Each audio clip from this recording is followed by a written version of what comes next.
जय हिंद मेरे सेठ सैनियों और आप सभी का स्वागत है प्रीतम एकेडमी परिवार में। और मैं हूं पंकज कुमार। तो आज के इस वीडियो पे बात करेंगे झारखंड शैक्षिक अनुसंधान यानी कि जैक बोर्ड के द्वारा जो कक्षा 8 का सामाजिक विज्ञान यानी कि एसएसटी का जो मॉडल पेपर सामने आया है, आपके समक्ष आया हुआ है, इसके हम लोग फुल सॉल्यूशन पे क्या करेंगे आज के इस वीडियो पे डिस्कस करेंगे। तो आपको पता होगा कि आपको आपके इस मॉडल पेपर में टोटल 50 बहुविकल्प प्रश्न दिए जाएंगे और सभी प्रश्नों का उत्तर देना क्या है आपके लिए अनिवार्य है। और आप अगर हर एक प्रश्न का उत्तर देते हो तो प्रत्येक प्रश्न के लिए 1 अंक यानी कि 50 प्रश्नों के लिए टोटल 50 अंक क्या किया गया, निर्धारित किया गया है। आपको हर एक प्रश्न पे 4 विकल्प दिए जाएंगे जिसमें से आपको सही विकल्प का चयन करना है और चयन करने के बाद ओएमआर शीट पर क्या करना है, उसके बारे में घेरा लगाना है, उसको क्या करना है, रंगना है। तो बात करेंगे आगे। अगला देख सकते हो क्या है आपका, सीधा हम लोग चलेंगे क्वेश्चन और आंसर पे। तो उससे पहले अगर आप चैनल पे नए हो और आप इसी तरह का जो भी इंपॉर्टेंट्स अपडेट्स है या जो भी आपके मॉडल पेपर है उनका पूर्ण सॉल्यूशन अगर आपको देखना है तो आप हमारे चैनल को क्या करें, सब्सक्राइब करें। साथ ही साथ कक्षा 9 का जो नए वर्ष का जो आपका क्लासेस होगा वो भी हमारे चैनल के माध्यम से करवाया जाएगा। तो अगर उसको बारी बारी से अगर आपको देखना है तो उसके लिए भी क्या करें, चैनल को सब्सक्राइब जरूर करें। तो बात करें सबसे पहले प्रश्न पे, तो देख सकते हो प्रश्न आपकी स्क्रीन पर ये रहा। प्रश्न है भारत के पहले गवर्नर जनरल कौन थे। तो देखिए भारत के अगर मैं पहले गवर्नर जनरल का बात करूं तो कौन थे, लॉर्ड माउंटबेटन। ये भारत के पहले और अंतिम गवर्नर जनरल थे। तो ये क्या होगा, लॉर्ड माउंटबेटन। ऑप्शन नंबर ग क्या होगा, इसका सही आंसर हो जाएगा। अगला प्रश्न क्या है कि जेम्स मिल कहां का निवासी था। तो जेम्स मिल स्कॉटलैंड का निवासी था। तो ऑप्शन नंबर 2 क्या होगा, इसका सही आंसर हो जाएगा। अगला प्रश्न है राज हड़प नीति किसने शुरू की। तो राज हड़प नीति आपको पता होगा ये शुरू किया था किसने, लॉर्ड डलहौजी ने। तो लॉर्ड डलहौजी क्या होगा, इसका आंसर हो जाएगा। अगला प्रश्न देख सकते हो कि आपका कि टीपू सुल्तान कहां का शासक था। तो टीपू सुल्तान मैसूर का शासक था। तो ऑप्शन नंबर ग क्या होगा, आपका सही आंसर हो जाएगा। अगला प्रश्न है रैयतवाड़ी व्यवस्था किस क्षेत्र में लागू की गई थी। तो यह मद्रास और बॉम्बे के प्रांतों में लागू किया गया था। तो ऑप्शन नंबर 3 क्या होगा, आपका सही आंसर हो जाएगा। अगला प्रश्न है महलवाड़ी व्यवस्था किसने तैयार किया। तो महलवाड़ी व्यवस्था किसने तैयार किया, तो इसका आंसर क्या हो जाएगा, इसका आंसर हो जाएगा क्या हो जाएगा, मैकेंजी। क्या हो जाएगा, मैकेंजी। ऑप्शन नंबर 4 क्या होगा, आपका ये सही हो जाएगा। अगला प्रश्न है कोल विद्रोह से, और कोल विद्रोह से अक्सर आपको क्वेश्चन देखने के लिए मिलता है। तो कोल विद्रोह कब हुआ था। तो कोल विद्रोह 1830 से लेकर 1832 के बीच में हुआ था। तो ऑप्शन नंबर क क्या होगा, आपका ये सही हो जाएगा। अगला है प्रश्न 8वां नंबर का प्रश्न है आपके स्क्रीन पर ये रहा कि संताल विद्रोह का नेता कौन था। तो संताल विद्रोह का नेता कौन था, सिद्धू और कान्हू। तो ऑप्शन नंबर 2 क्या होगा, आपका सही आंसर हो जाएगा। अगला प्रश्न भारत में पहली सूती मिल कहां स्थापित किया गया था। तो देखिए सूती मिल का बात किया जाए तो ये 2 जगह, पहला जो सूती मिल था वो कहां पे, कलकत्ता में स्थापित किया गया था, और एक जो आधुनिक सूती मिल था वो बंबई में स्थापित किया गया था। तो चूंकि यहाँ पे कलकत्ता आपका ऑप्शन ही नहीं है इसीलिए यहाँ पे क्या होगा, बंबई। तो पहला आधुनिक मिल बंबई में और पहला सूती मिल अगर देखोगे तो क्या होगा, कलकत्ता में। तो यहाँ पे कलकत्ता तो ऑप्शन नहीं है तो क्या होगा, बंबई क्या होगा, यहाँ पे आपका सही आंसर हो जाएगा। अगला प्रश्न 1857 की क्रांति को और किस नाम से जाना जाता है। तो 1857 की क्रांति को सिपाही विद्रोह के नाम से जाना जाता है। तो ऑप्शन नंबर क क्या होगा, आपका सही आंसर हो जाएगा। अगला प्रश्न क्या है, आप देख सकते हो 1857 की क्रांति का नेतृत्व रांची में किसने किया था। तो रांची में अगर मैं नेतृत्व का बात करूं तो नीलांबर और पीतांबर नाम के दोस्तों ने किया था। तो नीलांबर और पीतांबर इसका क्या हो जाएगा, सही आंसर हो जाएगा। बात करें अगले प्रश्न पे। अगला प्रश्न ये रहा आपके स्क्रीन पर। प्रश्न क्या है कि शांति निकेतन का स्थापना किसने किया था। तो शांति निकेतन का स्थापना रविंद्रनाथ टैगोर के द्वारा किया गया। तो ऑप्शन नंबर 2 क्या होगा, आपका सही आंसर हो जाएगा। अगला प्रश्न भारतीय शिक्षा का मैग्ना कार्टा कहा जाता है। तो भारतीय शिक्षा का मैग्ना कार्टा किसे कहा जाता है। तो चार्ल्स वुड के नीति का जो पत्र आया था, तो चार्ल्स वुड के जो नीति का जो पत्र था इसी को क्या कहा जाता है, भारतीय शिक्षा का मैग्ना कार्टा कहा जाता है। अगला प्रश्न देख सकते हो आपका क्या है, 14 नंबर का प्रश्न है माय डियर फ्रेंड। प्रश्न क्या है कि सती प्रथा, क्या सती प्रथा को दूर करने का श्रेय किसको जाता है? तो लॉर्ड विलियम बेटिंग जो था, इनके द्वारा सती प्रथा को खत्म किया गया। तो ऑप्शन नंबर 4 क्या होगा आपका सही आंसर हो जाएगा। अगला प्रश्न है आपका हिंदू विधवा पुनर्विवाह अधिनियम, यानी कि विधवा लोगों का फिर से विवाह करना, ये जो अधिनियम कब पारित किया गया था? तो ये 1856 को पारित किया गया था। ऑप्शन नंबर 3 क्या होगा आपका सही आंसर हो जाएगा। अगला प्रश्न है आपका आर्य समाज का स्थापना किसने किया था? तो आर्य समाज का स्थापना किसने किया था आपको? तो क्या होगा दयानंद सरस्वती। तो आपका आंसर क्या हो जाएगा? ऑप्शन नंबर गो क्या होगा आपका सही आंसर हो जाएगा। बात करें अगले प्रश्न पे। प्रश्न क्या है आपका कि निम्न में से कौन पारसी समाज के अग्रणी समाज सुधारक है? तो पारसी समाज के जो अग्रणी सुधारक कौन होगा? दादा भाई नौरोजी।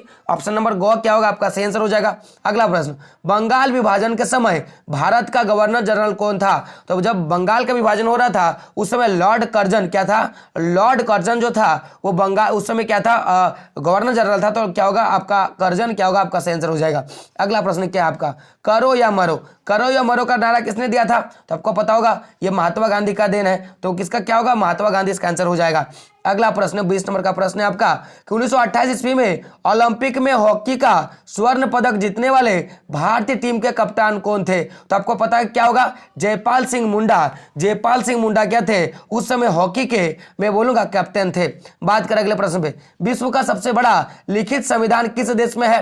तो आपको पता होगा भारत का संविधान विश्व का सबसे बड़ा लिखित संविधान है। अगर आपको पता होगा तो आप बताएं कि भारतीय संविधान को लिखने में कितना समय लगा था। आप क्या करें कमेंट बॉक्स में हमको क्या करें कमेंट करके बताएं। अगला प्रश्न संविधान द्वारा परिवर्तित मौलिक अधिकारों की संख्या कितना है? तो बहुत सारे बच्चे मुझे पता है 7 ऑप्शन मारेंगे, लेकिन 7 नहीं, वर्तमान में 6 है। पहले 7 था जिसमें से संपत्ति का अधिकार को हटा दिया गया है, उसको कानूनी अधिकार पर डाल दिया गया है। और अभी वर्तमान में कितना है? 6 मौलिक अधिकारों की क्या है आपकी संख्या है। अगला प्रश्न भारत एक संप्रभुत्व कब बना? और मुझे पता है जब भी संप्रभुत्व का बात आया तो बच्चा देखेगा नहीं देखेगा और मार देगा 15 अगस्त 1947। तो यह गलत हो जाएगा। 26 जनवरी 1950 को भारत एक संप्रभुत्व देश बना था, यानी कि गणतंत्र देश बना था। अगर स्वतंत्रता बोलेगा तब जाके आप क्या करोगे 15 अगस्त 1947 मारोगे, लेकिन संप्रभुत्व बोलेगा तो 26 जनवरी 1950 क्या होगा आपका सही हो जाएगा। बात करें अगले प्रश्न पे। प्रश्न क्या है लोकसभा और विधानसभा के चुनाव कितने वर्षों के अंतराल में होता है? तो इसका आंसर क्या होगा? 5 वर्ष। क्या क्या होगा? 5 वर्ष के अंतराल में होता है। चलिए क्वेश्चन आपके लिए, आप ये बताइए कि राज्यसभा का कार्यकाल कितने वर्षों के लिए होता है? आप हमको कमेंट बॉक्स में बताइएगा। अगला प्रश्न भारत की प्रथम महिला राष्ट्रपति कौन थी? तो भारत की प्रथम महिला राष्ट्रपति का मैं बात करूं तो प्रतिभा देवी सिंह पाटिल। कौन था? प्रतिभा देवी सिंह पाटिल क्या था? भारत के प्रथम महिला राष्ट्रपति थे। लेकिन अगर बात की जाए द्रौपदी मुर्मू का तो आपको पता होगा कि वर्तमान में द्रौपदी हमारी कौन है? राष्ट्रपति है। और ये पहली अनुसूचित महिला क्या है? राष्ट्रपति है। बात करें अगले प्रश्न पे। 26 नंबर का प्रश्न है आपका। प्रश्न देख सकते हो स्वतंत्रता के पश्चात भारत में प्रथम आम चुनाव कब हुआ था? तो स्वतंत्रता के पश्चात भारत में अगर मैं प्रथम आम चुनाव का बात करूं तो इसका आंसर क्या हो जाएगा? आपका आंसर हो जाएगा माय डियर फ्रेंड 1952। क्या हो जाएगा? 1952 क्या होगा इसका सही आंसर हो जाएगा। अगला 27 नंबर का प्रश्न लोकसभा में सदस्यों की अधिकतम कितनी क्या है? लोकसभा में सदस्यों की अधिकतम संख्या कितनी निश्चित की गई है? तो मैं बात करूंगा लोकसभा में अधिकतम संख्या का, तो ये आंसर क्या हो जाएगा माय डियर फ्रेंड? 552। क्या हो जाएगा? 552 क्या होगा इसका आंसर हो जाएगा। बात करें अगले प्रश्न में, अधिकतम का बात है। अगला प्रश्न भारत का शीर्ष न्यायालय कौन है? तो सर्वोच्च न्यायालय क्या होगा इसका आंसर हो जाएगा। अगला प्रश्न देश में न्यायालयों की संख्या कितनी है? तो देखिए वर्तमान में अगर मैं न्यायालयों की संख्या का बात करूं तो अभी 25 न्यायालय है। कितने? 25 उच्च न्यायालय है। तो 25 आंसर होगा, लेकिन ऑप्शन आपका 25 नहीं है तो आप 24 मारोगे तो सही हो जाएगा, क्योंकि ये आपका पिछले साल का बात किया गया है। लेकिन वर्तमान में अभी 25 है और ऑप्शन में 25 नहीं है, तो 24 को लेकर चलना है, क्योंकि आपके बुक में अभी 24 दिया होगा। बात करें अगले प्रश्न पे, और अगर 25 ऑप्शन होगा तो फिर 25 ही मारना है आपको। अगला प्रश्न भारतीय संविधान के किस अनुच्छेद द्वारा अस्पृश्यता का उन्मूलन किया गया है? तो क्या होगा? अनुच्छेद 17 क्या होगा इसका आंसर हो जाएगा। ऑप्शन नंबर 1 क्या होगा आपका आंसर हो जाएगा। अगला प्रश्न झारखंड में कुल कितने जनजातीय निवास करते हैं? तो झारखंड में कुल 32 जनजाति निवास करते हैं, तो 32 क्या होगा इसका आंसर हो जाएगा। अगला प्रश्न क्या है? प्रश्न है आपका कि सर्व शिक्षा अभियान की शुरुआत कब किया गया था? तो सर्व शिक्षा अभियान की शुरुआत 2001 से लेकर 2002 के बीच में किया गया था, तो 4 नंबर क्या होगा इसका आंसर हो जाएगा। अगला प्रश्न कौन सी योजना गरीब महिलाओं को निःशुल्क एलपीजी गैस कनेक्शन उपलब्ध कराएगी। तो आपको बता दो प्रधानमंत्री उज्ज्वला योजना, ये क्या है, इसका आंसर हो जाएगा ऑप्शन नंबर 4 क्या होगा, इसका आंसर होगा। अगला प्रश्न, विश्व तंबाकू निषेध दिवस की तिथि कब मनाया जाता है? विश्व तंबाकू निषेध तिथि कब मनाया जाता है? तो बात करें आंसर पे, तो इसका आंसर क्या होगा, 31 मई, क्या होगा, 31 मई इसका सही आंसर हो जाएगा। अगला प्रश्न है आपका कि सरकार ने बच्चों से संबंधित समस्याओं की शिकायत के लिए हेल्पलाइन नंबर की शुरुआत किया। इस चाइल्ड हेल्पलाइन नंबर क्या है? आपका जो चाइल्ड हेल्पलाइन नंबर है ये आपका क्या है, ये आपका प्रश्न है। तो ये जो होगा 1098 ये क्या है, चाइल्ड डेस्क हेल्पलाइन नंबर है। तो ऑप्शन नंबर गो क्या होगा, आपका सही आंसर हो जाएगा। अगला प्रश्न, कोयला किस प्रकार का संसाधन है? तो कोयला, अब देखो नवीकरण संसाधन तो है नहीं भाई, चक्रीय संसाधन तो है नहीं भाई, तो ये क्या है आपका एक अजैव संसाधन है, क्योंकि इसमें जीवन नहीं पाया जाता। तो क्या होगा, ऑप्शन नंबर गो क्या होगा, आपका सही आंसर हो जाएगा। अगला प्रश्न है आपका कि जिस संसाधन का उपयोग किया जा रहा है, तो क्या है, संसाधन का उपयोग किया जा रहा है तथा जिसका मात्रा भी ज्ञात होता है, तो वैसे संसाधन को क्या बोलेंगे? तो जिसका मात्रा प्राप्त हो। देखो पहली बात संभावित संसाधन, तो भाई जिसका मात्रा पता ना है हमको, लेकिन अनुमान है कि यहाँ पे मिलेगा, है ना। अज्ञात संसाधन, जिसके बारे में कुछ पता नहीं है। परिवर्तनशील संसाधन, जिसको हम लोग बदल सकते हैं। तो वास्तविक संसाधन क्या होगा, इसका सही होगा जिसका मात्रा पता है, जिसका गुण पता है और जिसका वर्तमान में हम लोग क्या कर रहे हैं, उपयोग कर रहे हैं। तो ऑप्शन नंबर 2 क्या होगा, सही आंसर हो जाएगा। अगला, निम्न में से कौन नवीकरण संसाधन है? तो जल क्या है, नवीकरण संसाधन, और बाकी सब क्या है, आपका अनवीकरण संसाधन है। अगला प्रश्न है, प्रश्न क्या है आपका कि झारखंड में एकमात्र राष्ट्रीय उद्यान बेतला नेशनल पार्क ये किस जिला में स्थित है? आपको ये कमेंट बॉक्स में बताना है और मैं इसका आंसर आपको कमेंट बॉक्स में दूंगा। तो ऐसे बता दूं कि बेतला नेशनल पार्क 2 जिलों में बटा हुआ है, एक तो आपका लातेहार और दूसरा क्या हो गया आपको पलामू। लेकिन आपको पता है कि आखिर नेशनल जो ये बेतला पार्क है, जो बेतला पार्क का वन है, वो लातेहार और पलामू में बटा हुआ है। लेकिन ये जो मेन रूप से मुख्य रूप से किस माने कौन सा जिला में है, आपके क्या करना है, कमेंट बॉक्स में बताना है। चलो मैं आपको हिंट देता हूं, ये ऑप्शन नंबर क और ऑप्शन नंबर ग के बीच में आपका क्या ही आंसर है, आपको क्या करना है, कमेंट बॉक्स में आपको क्या करना है, बताना है। बात करें अगले प्रश्न पे, प्रश्न क्या आपका कि निम्न में से कौन सी मृदा संरक्षण का एक उपाय नहीं है? तो देखो वन उन्मूलन क्या है, एक उपाय नहीं है। बाकी जो भी आप देखोगे समझौती रेखाई, रक्षक मेखला, फसल आवर्तन, ये सब के सब क्या करते हैं, आपको फसल को मृदा संरक्षण का काम करता है। लेकिन बाकी जो है मृदा संरक्षण का काम, ये जो वन उन्मूलन है ये मृदा संरक्षण का काम नहीं करता है। अगला प्रश्न, झारखंड की कुल भूमि का कितना % वन छादित भूमि है? तो 29% क्या होगा, इसका सही हो जाएगा। लेकिन अगर टोटल रेशियो की बात किया जाए तो 29.61% क्या है, वन छादित भूमि है। तो चूंकि आपका है नहीं तो आपको क्या मारना होगा, 29% मारना होगा, तो आपका क्या होगा, सही आंसर हो जाएगा। बात करें अगले प्रश्न पे। अगला प्रश्न, आणविक ऊर्जा के उत्पादन के लिए निम्न में से किसका उपयोग किया जाता है? तो देखो ना ही पवन का, ना ही जल का, ना ही कोयला का। अगर किसका उपयोग किया जाता है, यूरेनियम का किया जाता है। तो यूरेनियम क्या होगा, इसका आपका सही आंसर हो जाएगा। ऑप्शन नंबर क क्या होगा, आपका सही आंसर हो जाएगा। अगला प्रश्न, भारत में कोयला का उत्खनन सर्वप्रथम कहां हुआ था? तो रानीगंज में हुआ था। ऑप्शन नंबर 2 क्या होगा, आपका सही आंसर हो जाएगा। बात करें अगले प्रश्न पे, भारत में कौन सा सुनहरा रेशा के नाम से जाना जाता है? तो आपको पता होगा पटसन को गोल्डन फीवर यानी कि सुनहरा रेशा के नाम से जाना जाता है। तो ऑप्शन नंबर 2 क्या होगा, आपका सही आंसर हो जाएगा। अगला प्रश्न है आपका कि उत्तर